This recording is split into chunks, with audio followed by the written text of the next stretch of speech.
من شرور أنفسنا ومن سيئات أعمالنا من يهده الله فلا مضل له ومن يضلله فلا هادي له ونشهد أن لا إله إلا الله وحده لا شريك له ونشهد أن سيدنا ومولانا محمدا عبده ورسوله أما بعد فأعوذ بالله من الشيطان الرجيم بسم الله الرحمن الرحيم ولله على الناس حج البيت من استطاع إليه سبيلا صدق الله العلي العظيم۔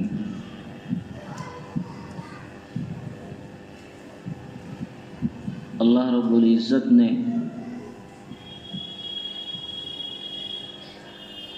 جو عبادات ہمارے ذمے فرض فرمائی ہیں اس میں ایک بنیادی عبادت حج کا فریضہ ہے جو ایمان والوں کے ذمے واجب ہے۔ اسلام کی جو چار اس کے ستون ہیں ایمان کے بعد، اس میں ایک اہم ترین ستون حج بیت اللہ ہے۔ بنی الاسلام علی خمس شہادۃ ان لا الہ الا اللہ وان محمد رسول اللہ واقام الصلاۃ وایتاء الزکاۃ والحج وصوم رمضان او کما قال صلی اللہ علیہ وسلم۔ آپ علیہ الصلاۃ والسلام نے اسلام کی 5 بنیادیں بتائی، جس میں اصل اصول تو کلمہ شہادت کا اقرار ہے، ایک اللہ کے سوا کوئی عبادت کے لائق نہیں، اور جناب محمد رسول اللہ صلی اللہ علیہ وسلم اللہ کے رسول ہیں۔ اس کے علاوہ نماز کو قائم کرنا، زکوٰۃ ادا کرنا، حج کرنا اور رمضان کے مہینے کا روزہ رکھنا، یہ اسلام کی 4 بنیادیں ہیں، جو 4 ستون ہیں گویا اسلام کے۔ یہ ہے تو اسلام قائم ہے، اور اگر یہ نہیں ہے تو پھر اس کا مطلب یہ ہے کہ اسلام کی جو عمارت ہے وہ عمارت ناقص ہے، ادھوری ہے۔ اس لیے ہر ایسے مسلمان پر جو حج کا فریضہ ادا کر سکتا ہو، بیت اللہ جا سکتا ہے، اتنی استطاعت اس کے پاس موجود ہے، اتنا مال اللہ تعالیٰ نے اسے دیا ہے کہ وہ بیت اللہ جا سکتا ہے، آ سکتا ہے اور وہاں کے اخراجات کو پورے کر سکتا ہے۔ اس درمیان اس کے گھر کے جو اخراجات ہیں وہ پورے ہو سکتے ہیں، راستہ مامون ہے، وہاں جانے میں کوئی دقت اور دشواری نہیں ہے، تو ایسے آدمی کے ذمے فریضہ حج عائد ہو جاتا ہے۔ اللہ رب العزت نے ارشاد فرمایا وَلِلَّهِ عَلَى النَّاسِ حِجُّ الْبَيْتِ مَنِ اسْتَطَاعَ إِلَيْهِ سَبِيلًا۔ جو آدمی اس کی استطاعت رکھتا ہے اس کے ذمے حج کا فریضہ ہے، اور اس فریضے سے قطع نظر ایک مسلمان کی یہ ہمیشہ سے خواہش ہوتی ہے کہ اللہ تعالیٰ اس کی زندگی میں کبھی یہ موقع عطا فرماوے کہ وہ اپنی ان گناہ گار آنکھوں سے بیت اللہ کو دیکھے، وہاں کی تجلیات کو دیکھے، وہاں کے انوار و برکات کو دیکھے۔ یہ ہر ایمان والے کی خواہش ہوتی ہے، اور ایمان والا اس کے لیے ہر ممکن کوشش کرتا ہے۔ جس کی تمنا جتنی زیادہ ہوتی ہے، جس کے دل کا شوق اور تڑپ جتنا زیادہ ہوتا ہے، اتنا ہی زیادہ وہ اس کی خواہش کرتا ہے کہ اے کاش بیت اللہ کا سفر میں بھی کروں، اور اللہ تعالیٰ مجھے بھی اس کی استطاعت فرماویں، کوئی دن آوے کہ آدمی اپنی ان گناہ گار آنکھوں سے بیت اللہ کا دیدار کر سکے۔ اس کی خواہش ہر ایمان والا کرتا ہے، بہت سے لوگ دعائیں کرتے ہیں، بہت سے لوگ مختلف کوششیں کرتے ہیں، بلکہ ایسے ایسے واقعات آپ کو ملیں گے تاریخ کا جو حصہ ہیں کہ بظاہر یہ ممکن نہیں ہے کہ آدمی وہاں جا سکے، لیکن اس کی تڑپ نے اسے وہاں پہنچا دیا۔ جب آپ وہاں جائیں گے تو آپ دیکھیں گے ایسے لوگ بھی آپ کو نظر آئیں گے جن کے حال کو دیکھ کر آپ کو یقین نہیں آئے گا کہ یہ بندہ بھی حج بیت اللہ کے لیے آ سکتا تھا۔ انتہائی معذور بھی بندے نظر آئیں گے اور مفلوق الحال بندے بھی آپ کو نظر آئیں گے۔ یقیناً ایسے لوگ ہوتے ہیں، لیکن ان کی طرف ان کی دعائیں اللہ رب العزت کے دربار میں قبول ہوتی ہیں اور بالآخر وہ بندہ وہاں پہنچ جاتا ہے۔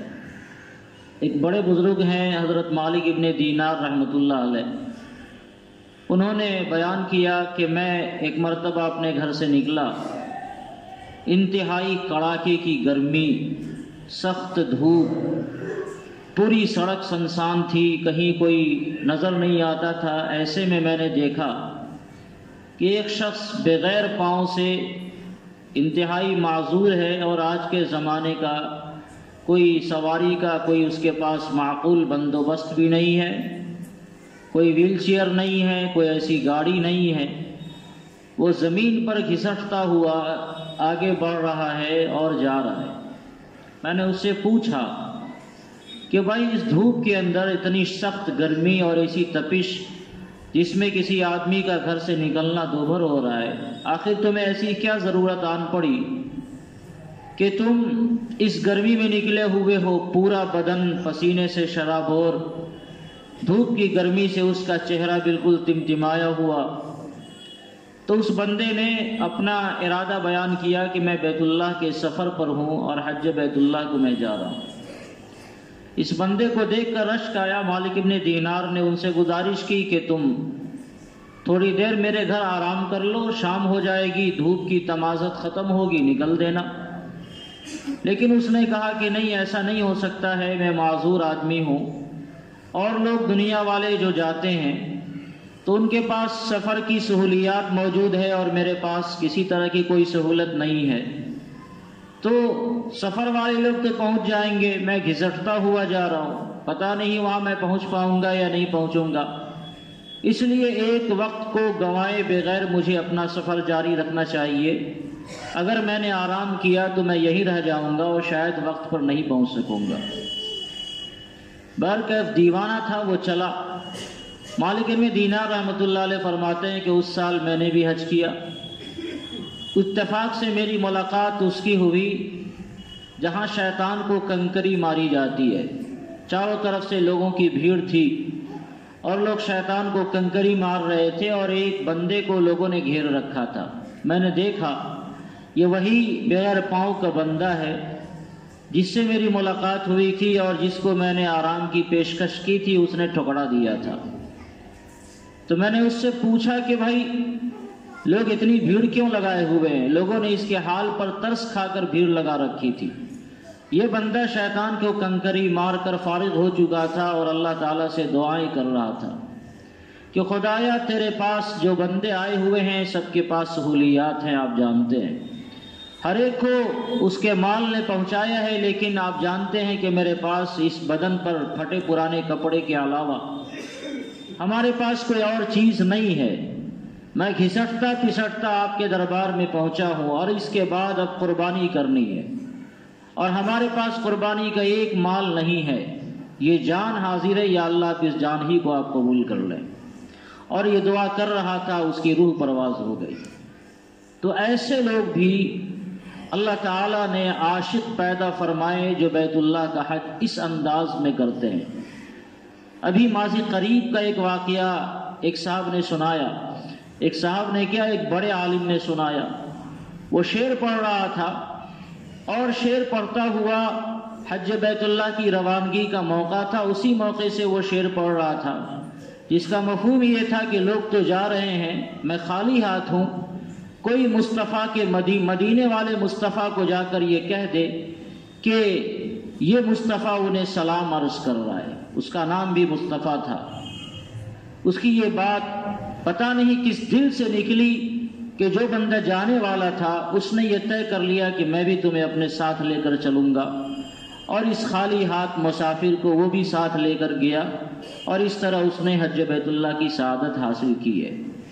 تو یہ ہر ایمان والے کی تمنا ہوتی ہے. ہر ایمان والا اپنے دل میں اس تمنے کو لے کر جیتا ہے کہ اے کاش میرا بھی یہ سفر ہوتا اور ایک دن میں بھی حج بیت اللہ کی سعادت حاصل کرتا، روضے رسول پر میری نگاہ پڑتی، دیار رسول کے علاقوں میں میں بھی مارا پھرتا. یہ ایمان والوں کی سعادت ہوتی ہے اور اس کی تمنا ہوتی ہے. اس میں اللہ تعالیٰ نے جن بندوں کو خوش نصیبوں کو چنا ہے ان کو زندگی میں یہ موقع آ جاتا ہے، اور جو بندے اس سعادت سے محروم ہو پاتے ہیں اگر اس کی یہ تمنا نیک ہوتی ہے تو اللہ تعالیٰ کی ذات سے امید تو ہے ہی کہ اللہ تعالیٰ ایسے بندوں کو آخرت میں انشاءاللہ ضرور سرفراز فرمائے گا. اس لیے ہمیں اور آپ کو اس کی تمنا ہونی چاہیے کہ ہم سب کو بھی اللہ تعالیٰ وہ دن دکھلائے جب ہم اللہ کے اس گھر کے لیے سفر کر رہے ہوں. اگر اللہ تعالیٰ نے ہمیں سہولت دی ہے اور ہم حج بیت اللہ کر سکتے ہیں تو اول وہلے میں ہمیں یہ کرنا چاہیے. اس کے لیے زندگی کے کاموں کو مؤخر کرنا چاہیے اور مختلف بہانے، چاہے وہ بہانے جس لائن کے ہوں، اسے آگے پیچھے کر کے اسے ایڈجسٹ کر کے حج بیت اللہ کے فریضے سے فوری طور پر ہمیں فارغ ہونا چاہیے. زندگی کا کوئی بھروسہ نہیں ہے. یہ زندگی اس کی کوئی گارنٹی نہیں ہے کہ کب اس کا چراغ گل ہو جائے. اس لیے اس کو مؤخر کرتے رہنا، ایسا نہ ہو خدا نہ خواستہ کہ ہمارے ذمے حج فریضہ ہو اور ہم اس کو نہ کر سکیں اور اللہ کے دربار میں ایسے ہی چلے جائیں، تو یہ بڑی محرومی کی بات ہے. اللہ تعالی ہم سب کی حفاظت فرمائے. آقا علیہ السلام نے فرمایا من ملک زادا وراحلۃ تبلغه الی بیت اللہ، جو آدمی حج بیت اللہ کر سکتا ہے اور پھر اس نے حج نہیں کیا، فلا علیہ ان یموت یہودیا او نصرانیا، تو اللہ تعالیٰ کے ذمے کوئی گارنٹی نہیں ہے، اللہ کا کوئی ذمہ نہیں ہے کہ وہ آدمی ایمان کی حالت میں دنیا میں سے جائے یا بے ایمان ہو کر دنیا سے جائے، کیونکہ اللہ تعالیٰ نے فرمایا ہے وَلِلَّهِ عَلَى النَّاسِ حِجُّ الْبَيْتِ مَنِ اسْتَطَاعَ إِلَيْهِ سَبِيلًا. اس لیے ایمان والوں کو ہمیشہ چوکنا رہنا چاہیے. اگر اس کا فریضہ حج ادا نہیں ہوا ہے تو پہلی فرصت میں اس کی کوشش کرنی چاہیے کہ وہ اس فریضے سے فارغ ہو جائے. دنیا جہان کے جو جھمیلے ہیں، دنیا جہان کے جو کام ہے، وہ کام تو انشاءاللہ ہوں گے اور ہوتے رہیں گے. اللہ تعالیٰ نے جو مقدر فرما رکھا ہے وہ تو ہوگا. ہمارے ذمے، ہمارے تقدیر میں اللہ تعالیٰ نے جو کچھ طے کر رکھا ہے وہ ہو کر رہے گا. اگر ہماری تقدیر میں کوئی اچھائی آنی ہے وہ آ کر رہے گی، کوئی مصیبت ہمیں دیکھنی ہے وہ ہم دیکھ کر رہیں گے. ہمارے ہونے اور نہ ہونے سے کوئی فرق نہیں پڑنے والا ہے. یہ نہیں کہ ہم ہیں تو ہمارے بال بچوں کا انتظام ہو رہا ہے، ہم نہیں رہیں گے تو ہمارے بال بچوں کا کیا ہوگا. آنکھ بند ہو جائے گی تو ہمارے بال بچوں کا کیا ہوگا. دنیا میں ہیں تو ہمارے اپنے بال بچوں کی فکر ہے، اچانک اگر کسی کی آنکھ بند ہو گئی تو اس وقت ہمارے بال بچوں کا کیا ہوگا. اس لیے ان سب فکروں سے بے نیاز ہو کر اگر اللہ تعالیٰ نے ہمارے ذمے یہ فریضہ عائد کیا ہے، آدمی کو اپنے مال کا جائزہ لے کر خود غور کرنا چاہیے، اور جو حضرات مسائل کے جاننے والے ہیں ان سے رجوع ہو کر مطمئن ہونا چاہیے. اگر ہمارے ذمے حج کا فریضہ عائد ہے تو اس فریضے کو اول فرصت میں کر لینا چاہیے. آج کے زمانے میں تو سہولیات ہیں، الحمدللہ بہت ساری سہولیات ہیں. آپ اگر 40 دن کا سفر نہیں کر سکتے تو آپ کے پاس دوسرا آپشن بھی رکھا ہوا ہے. یہ نہیں ہے کہ 40 دن ہمارا لگے گا. اگر اللہ تعالیٰ نے آپ کو حج کا فریضہ آپ کے ذمے دیا ہے اور 40 دن کا لمبا وقت آپ نہیں دے سکتے ہیں تو سرکاری طور پر آپ نہیں جائیں، پرائیویٹ ٹور کمپنیوں سے آپ چلے جائیں، کسی اچھی کمپنی کا انتخاب کر کے، اور 10 دن 15 دن 20 دن اپنی سہولت سے جو آپ وقت دیں گے اس وقت میں آپ حج کے فریضے سے فارغ ہو جائیں گے. اور آسانی سے آپ اپنی مرضی کا وقت لگا بھی سکتے ہیں اور وقت لگا کر وہاں سے واپس آ سکتے ہیں۔ ہمارے بہت سے بھائیوں کو یہی عذر ہوتا ہے کہ 40 دن لگانا ہے، اور اس 40 دن میں ہمارے کاروبار کا نقصان، ہماری ملازمت کا مسئلہ، ہمارے دیگر کاموں کا مسئلہ، تو یہ سب کام کیسے سنبھالے جائیں گے؟ تھوڑا سا خرچ ہمارا بڑھے گا، لیکن اس اخراجات کے بڑھنے کی وجہ سے وقت ہمارے قابو میں آ جائے گا، اور اس طرح مختصر ترین دن میں بہت سے لوگ جن کو اللہ تعالیٰ نے خوب سہولیات دی ہیں، حج کے 5 ایام ہیں، اس کے علاوہ 2-3 دن آگے پیچھے 10 دن کے اندر وہ اس کا سفر کر لیتے ہیں، جاتے ہیں اور حج کا فریضہ ادا کیا، اور حج کا فریضہ ادا کرنے کے بعد روضہ رسول پر گئے، آقا علیہ الصلوۃ والسلام کو درود و سلام کا نذرانہ پیش کیا، اور پھر منٹوں سیکنڈوں میں اپنے گھر آ گئے۔ 10 دن سے کم کا عرصہ وہ گزارتے ہیں، اور اس عرصے میں وہ حج کے اس فریضے سے فارغ ہو کر آ جاتے ہیں۔ میں یہ صرف ترغیباً یہ بات کہہ رہا ہوں، ارے ساری دنیا تو ہماری یہاں پڑی ہوئی ہے ہی، اگر 40 اور 42 دن اور 50 دن ہمیں اللہ رب العزت کے اس عظیم دربار میں رہنے کا موقع ملتا ہے تو یہ تو سعادت کی بات ہے۔ ہم اگر وہاں رہنے لگیں تو یہ تو ہمارے لیے بڑی سعادت کی بات ہے۔ ایمان والے کو تو یہ تمنا ہونا چاہیے کہ ہمارا ہر وقت اور ہر لمحہ ہمارا وہی گزرے، دیار حرم میں گزرے، دیار رسول میں گزرے۔ یہ ایمان والوں کی تو سعادت کی بات ہے کہ ایمان والا اپنے وقت کو وہاں گزارے۔ بہت سے لوگوں نے تو اپنا وقت اتنا زیادہ گزارا دیار حرم کے اندر بھی اور دیار نبوی کے اندر بھی کہ وہ وہیں کے ہو کر رہ گئے، وہیں کے وہ ہو کر رہ گئے۔ ایک بڑے مفسر ہیں علامہ جار اللہ زمخشری، ان کا نام کچھ اور ہے، لیکن خانہ کعبہ کے وہ ارد گرد اتنا زیادہ انہوں نے اپنے آپ کو گزارا، جو آ رہے ہیں سب دیکھ رہے ہیں کہ بیت اللہ ہی کے پاس وہ بیٹھے ہوئے ہیں، اپنا کام کر رہے ہیں، جو آ رہے ہیں دن میں رات میں مستقل وہ نہیں بیٹھے ہوئے ہیں، تو لوگوں نے ان کا لقب ہی جار اللہ رکھ دیا۔ جار اللہ کے معنی آتے ہیں اللہ کا پڑوسی۔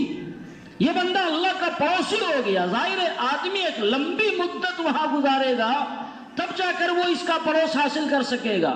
تو ایمان والے کو تو یہ تمنا ہونی چاہیے کہ ہماری روح وہی نکل جائے، ہماری سعادت ہو کہ اس سعادت کو ہم حاصل کر لیں۔ یہ ایک ایمان والے کی تمنا ہونی چاہیے۔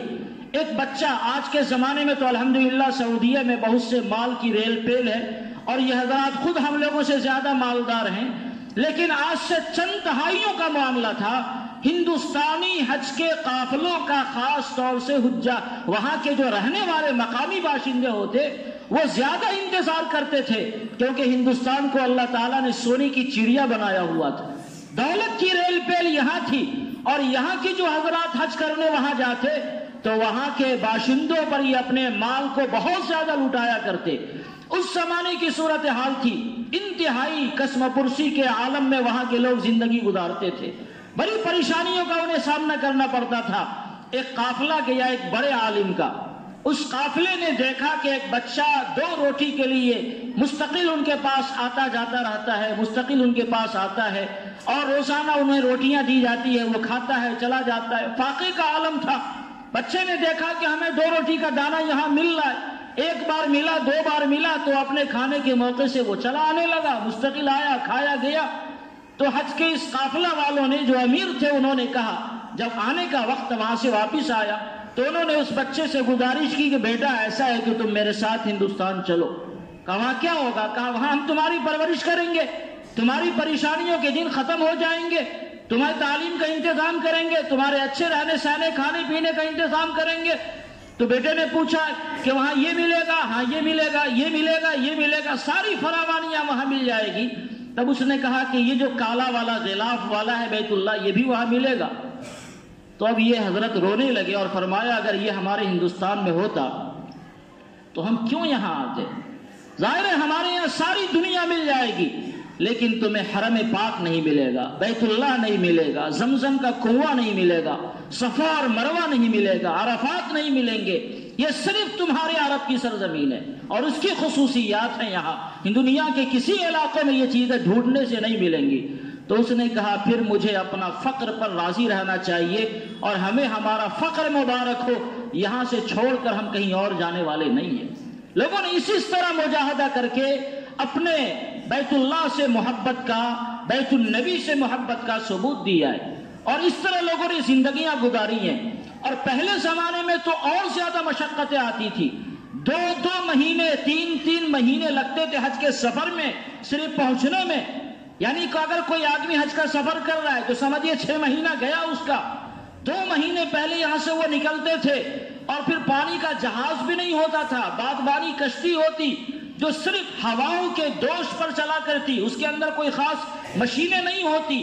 اب ہوا کا رخ اگر ادھر ہے بیت اللہ کی طرف تو ٹھیک ہے، وہ کشتی جا رہی ہے، لیکن اگر اس کا رخ ادھر سے ادھر ہوا، بدلا، تو پھر وہ کشتی پتہ نہیں کہاں گئی۔ کبھی قافلے مٹ گئے، کبھی قافلے لٹ گئے، کبھی لوگ طوفان کا شکار ہو گئے، کبھی بہت طوفان آیا اور بڑا جہاز ہے تو اس کو سمندر کے اندر روک لیا گیا، اور جب تک طوفان ختم نہیں ہوگا تب تک یہ جہاز آگے سفر نہیں کرے گا۔ تو مہینوں اس طرح لوگ سمندروں میں زندگی گزارتے تھے، بیمار ہوتے، انہیں قے ہو جاتا، انہیں کھجلی کی بیماری ہوتی، کسی کو سر درد کی بیماری ہوتی، کسی کو سر چکر کی بیماری ہوتی، اور طرح طرح کی بیماریوں کا شکار ہو کر، پریشان ہو کر، لیکن دل میں اللہ رب العزت کے گھر کی ایسی محبت تھی کہ ساری پریشانیوں کا ان کے لیے سہ لینا آسان تھا۔ یہاں سے جب وہ جدہ اترتے تھے تو جدے میں جہاز میں ان کو 3 دن روک کے رکھا جاتا تھا، کیوں پتہ نہیں کس کے ساتھ کیا بیماری ہو، وہ لے کر جب وہ باہر بندرگاہ پر اترے گا اور وہ بیماری لے کر یہاں آ جائے گا تو وہ بیماری یہاں پڑ جائے گی۔ اس لیے پہلے لوگوں کا علاج کرواؤ اور دیکھ لو کسی کے ساتھ کوئی مہلک بیماری، متعدی بیماری تو نہیں ہے، علاج وغیرہ سے فارغ کر کے تب ان کو جہاز سے اتارا جاتا۔ اور پھر ایسا بھی نہیں کہ جدہ میں بس گاڑی پہ بیٹھے اور فر سے مکہ مکرمہ پہنچ گئے۔ 1 ہفتہ 10 دن 14 دن کا سفر ہوتا تھا، وہ سفر پیدل لوگ جایا کرتے، اونٹ سے جایا کرتے، بڑی پریشانیاں، نہ ایئر کنڈیشن اور نہ کوئی کمرہ، بس دھوپ ہے، چلچلاتی ہوئی گرمی ہے، اور انتہائی سنگریزے ہیں سخت قسم کے، اس میں تنابیں لگی ہوئی ہے، اسی خیموں میں رہنا ہے، پانی کا کوئی انتظام نہیں ہے، کھانے پینے کا کوئی خاص ٹھکانہ نہیں ہے۔ ایسی صورتحال میں لوگ حج کیا کرتے تھے اور خوب عشق و محبت سے کیا کرتے تھے۔ لیکن آج تو الحمدللہ میں نے بتایا 10-12 دن میں ہم جا بھی سکتے ہیں اور آ بھی سکتے ہیں۔ آج یہاں نکلے اور پہنچانے والا پٹنہ اور گیا سے گھر واپس نہیں ہوتا ہے، فون کرتا ہے اپنے حاجی صاحب کو تو حاجی صاحب فرماتے ہیں کہ الحمدللہ میں تو پہنچ بھی گیا۔ اتنا آسان سفر، ہر طرف ایئر کنڈیشن اور ساری سہولیتیں ہمارے ساتھ موجود ہوتی ہیں، لیکن اس کے بعد بھی ہمارے حاجیوں کو شکایت ہوتی ہے ہمارے ساتھ یہ نہیں ہوا، ہمارے ساتھ وہ نہیں ہوا۔ یہ سفر ہی عاشقانہ ہے، اور عاشق آدمی آرام طلب کرے گا تو پھر بھلا وہ عاشق کیا رہا؟ پروانہ تو وہ ہے جو اپنی جان فدا کر دے، پروانہ اپنی جان فدا کرتا ہے۔ ایک پروانے نے کہا کہ میں پروانہ ہوں، تو کہا کسی نے اگر تم پروانے ہو تو پھر یہاں کیا کر رہے ہو؟ تمہیں تو شمع پر جا کر چکر لگانا چاہیے، اس کا طواف لگانا چاہیے۔ وہ گیا اور طواف لگا کے آ گیا شمع پر سے، کہا دیکھا میں پروانہ، کہا پروانہ ہوتے تو وہیں جل جاتے، واپس نہیں آتے۔ تو واقعی پہلے عاشق رسول اس طرح کے ہوا کرتے تھے جن کے دلوں میں حج بیت اللہ کی واقعی عظمت ہوتی تھی۔ پہلے سہولیات نہیں تھی، آج سہولیات ہیں، تو آج یہ کہا جائے گا کہ سہولیات جتنی زیادہ بڑھی اتنے ہی ہمارے حاجی آج کچے ہو گئے۔ حج کر کے جانے کے بعد بھی جب واپس آتے ہیں تو ہماری زندگی پرانی کی پرانی رہتی ہے۔ یہ صورتحال آج کے زمانے میں ہوتی ہے، اس لیے کہ آدمی سوچتا ہے پیسہ تو ہے، جب چاہے دوبارہ چلے جائے پھر آ جائے، پھر جب چاہے چلے جائے آ جائے۔ یہ سعادت ہے کہ جانا بار بار اور آنا، لیکن بہرکیف جو عصمتیں پہلے تھی چونکہ اب اتنی مشقت نہیں ہوتی اس لیے اب وہ عصمت نہیں رہی۔ لیکن آج کی سہولیات کے باوجود بھی ہم سب لوگوں کو یہ دقت ہوتی ہے کہ اتنا وقت لگے گا، اتنی قربانی دینی ہوگی، اور اس کی صورتحال یہ ہے ابھی حج کے فارم بھرنے کا زمانہ چل رہا ہے، اتنا کم مقدار میں لوگوں نے حج کا فارم بھرا ہے کہ حیرت ہوتی ہے۔ اس لیے تاریخ بڑھائی گئی ہے، 15 جنوری تک یہ تاریخ بڑھائی گئی ہے حج کا فارم بھرنے کا۔ اس لیے ہم سب میں جو آدمی اللہ تعالیٰ نے ان کے ذمے حج کے فریضے کو عائد کیا ہے انہیں چاہیے کہ وہ حج کے فریضے کو پہلی فرصت میں ادا کریں، اپنے کاروبار کو نہ دیکھیں، اپنی تجارت کو نہ دیکھیں، ملازمت کو نہ دیکھیں، یہ سب تو ہوتا رہے گا۔ دنیا تو مقدر سے ملتی ہے اور اللہ تعالیٰ نے جو طے کر رکھا ہے وہ انشاءاللہ مل کر رہے گا، اس کا نقصان نہیں ہوگا، بلکہ وہاں جانے کے بعد اس کا اور فائدہ ہوگا۔ حج وہ اہم چیز ہے جس پر بڑی بڑی بشارتیں ہیں۔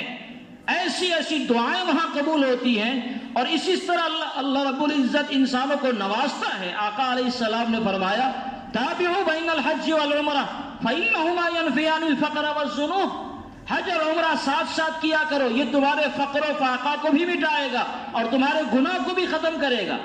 اس سے فقر و فاقہ بھی مٹ جاتا ہے، گناہ بھی ختم ہوتا ہے۔ تو جہاں آخرت کی بشارتیں ہمارے لیے ہیں کہ بندہ کوئی حج کرنے گیا تو حج کرنے کے بعد وہ ایسا لوٹا جیسے ابھی ماں کے پیٹ سے پیدا ہوا۔ آپ علیہ السلام نے فرمایا اگر کسی نے حج کیا، من حج فلم یرفث ولم یفسق رجع کیوم ولدتہ امہ، آپ علیہ السلام نے فرمایا کہ حج کی جزا سوائے جنت کی اور کوئی نہیں ہے۔ حج مبرور کا بدلہ اللہ تعالیٰ نے صرف جنت رکھا ہے، اس کے علاوہ اس کی کوئی اور جزا ہوئی نہیں، یعنی حج کرنے والا گویا جنت کا مستحق ہو گیا۔ تو بے شمار بشارتیں وہاں کے چلنے پر، وہاں کے کھانے پر، سونے پر، وہاں کے اخراجات کرنے پر، اس سفر میں نکلنے پر، وہاں اگر کسی کا انتقال ہو جائے اس پر، کوئی آدمی تلبیہ پڑھے اس پر، کوئی زمزم پی رہا ہے اس پر، کوئی طواف کر رہا اس پر، کوئی عرفہ میں مانگ رہا اس پر، ایک ایک اداؤں پر اللہ رب العزت کی خاص رحمتیں وہاں نازل ہوتی ہے۔ وہ بیت اللہ ہے، وہ بیت اللہ ہے۔ بیت اللہ تو یہ بھی ہے نہیں، وہ خاص بیت اللہ ہے۔ بیت اللہ کا مطلب اللہ تعالیٰ کا وہ گھر، مطلب اللہ وہاں رہتے ہیں، نعوذ باللہ نہیں، اللہ تو کہیں نہیں رہ سکتے۔ اللہ تعالیٰ کی خاص تجلی اور اس کی خاص رحمت جو عرش الہی سے چلتی ہے بیت معمور پر آتی ہے، اور پھر بیت معمور سے جو رحمت چلتی ہے وہ خاص بیت اللہ کے اوپر نازل ہوتی ہے۔ اگر آپ اس کو مثال سے سمجھیں تو جیسے کوئی بہت زیادہ پانی کا ریلا اوپر سے نیچے گرتا ہے، پہاڑیوں کے اندر جھرنوں کی شکل میں آپ نے دیکھا ہوگا، ایسے ہی اللہ کی رحمت کا بالکل ریلا اوپر سے گر رہا ہے، وہ بیت معمور پر آتا ہے جو فرشتوں کا خانہ کعبہ ہے، جہاں فرشتے طواف کرتے ہیں، اور پھر بیت معمور سے وہ ریلا سیدھے حرم پاک پر بیت اللہ کے اوپر وہ گرتا ہے۔ اس لیے اگر وہ خانہ کعبہ کی جو دیواریں وہ نہ رہیں تو بھی کوئی فرق نہیں پڑتا ہے۔ اللہ تعالیٰ کی خاص رحمت زمین پر آتی ہے۔ ایک آدمی اگر زمین پر ہے اور بیت اللہ کی طرف منہ کر کے نماز پڑھے گا تو بھی اس کی نماز ہوگی، اور ایک آدمی یہاں سے 10,000 فٹ بلندی پر چلا جائے اور پھر وہ بیت اللہ کی طرف نگاہ کر کے نماز پڑھے تو بھی اس کی نماز ہوگی، کیونکہ رحمتوں کا وہ سلسلہ زمین سے آسمان تک اور آسمان سے عرش الہی تک چلا ہوا ہے۔ دنیا کے کسی خطے میں جائے گا وہ سلسلہ اس کو وہاں مل جائے گا، اس کے لیے خانہ کعبہ کی دیواروں کا ہونا کوئی ضروری نہیں ہے۔ فقہاء نے اسی لیے لکھا کہ خانہ کعبہ کی دیواریں خدا نہ خواستہ اگر منہدم ہو جاتی ہیں تو بھی آدمی کو اسی کی طرف متوجہ ہو کے نماز پڑھنا ہے، کیونکہ خانہ کعبہ صرف اس دیوار کا نام نہیں ہے، خانہ کعبہ تو اصل وہ ہے جو اللہ تعالیٰ کی رحمت کا ایک مکمل سلسلہ ہے عرش الہی سے زمین کے اوپر تک۔ تو یہ سعادتیں یقیناً وہی ملیں گی۔ اس سعادت کو حاصل کرنے کے لیے ایک تو ایمان والوں کو دعائیں کرنی چاہیے، یا اللہ ہماری زندگی میں وہ دن لاویں، یا اللہ ہم بے یار و مددگار ہیں، بے سہارا ہیں، جیب خالی ہیں، لیکن آپ کی قدرت سب سے اوپر ہے۔ اللہ چاہ لے اگر تو بڑے بڑے فقیر جو جھولا اٹھائے ہوئے پھرتے ہیں، ایسے ایسے لوگوں کو اللہ تعالیٰ نے پہنچایا ہے۔ اور اگر اللہ تعالیٰ کی مشیت نہیں ہوتی، آدمی کی طلب نہیں ہوتی اور اللہ کی مشیت نہیں ہوتی تو تاریخ میں لکھا ہے کہ ہندوستان کے جو مغلیہ خاندان کے فرما روا تھے کوئی بھی حج نہیں کر سکا۔ اتنا بڑا سلطنت کا مالک جو ہندوستان، پاکستان، بنگلہ دیش اور ادھر افغانستان کی طرف اور نہ جانے کہاں کہاں کی طرف یہ ہندوستان پہلے پھیلا ہوا تھا، اتنی بڑی سلطنت کا مالک بادشاہ، لیکن اس میں سے کسی کو حج کی توفیق اس لیے شاید نہ ہوئی کہ لوگوں نے سوچا ہوگا جائیں گے۔ اس زمانے میں 5-6 دن کا سفر تو تھا نہیں، اس زمانے میں تو یقیناً مہینوں کا سفر تھا، اس بیچ میں سلطنت کا کیا ہوگا؟ تو اس طرح کوئی بادشاہ شاید سفر نہیں کر سکا۔ ایک آدھ کے بارے میں کہیں آتا ہو تو آتا ہو، ورنہ تاریخ میں تو یہی لکھا ہوا ہے۔ لیکن ہم جیسے بہت سے فقیر لوگ، آپ جیسے بہت سے فقیر لوگ دعائیں کرتے ہیں اور اللہ تعالیٰ پہنچا دیتے ہیں۔ ہماری کمزوریوں کی وجہ سے اللہ تعالیٰ نے اس سفر کو اب آسان بنا دیا، انتہائی آسان بنا دیا۔ تھوڑے سے مال خرچ کرنے، اس مال کو دیکھنا نہیں کہ یہ مال خرچ ہو گیا، کم ہو گیا، یہ تھوڑا مال جو اللہ کے راستے میں ہم نے خرچ کیا ہے یہ بے شمار خوبیوں کو اور بے شمار خیر کو ہمارے پاس لے کر آئے گا، بے شمار چیزوں کو اللہ کی رحمت کو ہماری طرف متوجہ کرے گا۔ اس لیے حج کے فارم بھرنے کا زمانہ ہے۔